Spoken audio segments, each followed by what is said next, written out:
അര കിലോ വരുന്ന ഈ മീൻമുട്ട എങ്ങനെ തയ്യാറാക്കാമെന്നാണ് നമ്മളിന്ന് കാണിക്കാൻ പോകുന്നത്. ചൂടാക്കിയ എണ്ണയിലേക്ക് നമ്മളൊരല്പം ഉലുവയിട്ട് പൊട്ടിക്കുകയാണ്. അതിൻ്റെ കൂടി ഇച്ചിരി കറിവേപ്പിലയും കൂടി ഇട്ട് പൊട്ടിക്കുകയാണ്. ഇത് നമ്മൾ അതിലേക്ക് അല്പം ചെറിയ ഉള്ളി ചേർത്ത് കൊടുക്കുകയാണ്.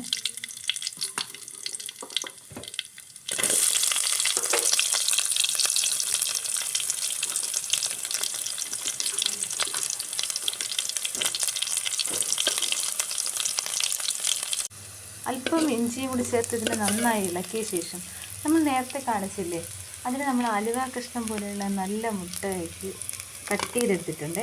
അതിലേക്ക് നമ്മൾ ചേർത്ത് കൊടുക്കുക.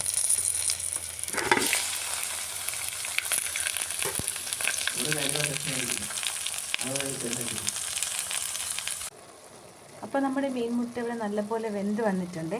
അതിലേക്ക് നമ്മളിതിലേക്ക് ആവശ്യമായിട്ടുള്ള അരപ്പ് ചേർത്ത് കൊടുക്കുകയാണ്. തേങ്ങയും കൊച്ചുള്ളിയും പിന്നെ ഇച്ചിരി മല്ലിപ്പൊടിയും മുളക് പൊടിയും മഞ്ഞൾപ്പൊടിയും ഒക്കെ ചേർത്തൊരു കൂട്ട്.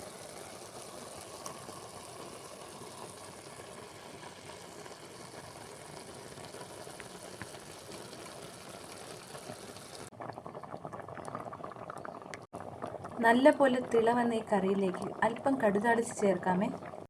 അല്പം കടുതാളിച്ച് ചേർത്തിട്ടുണ്ട്.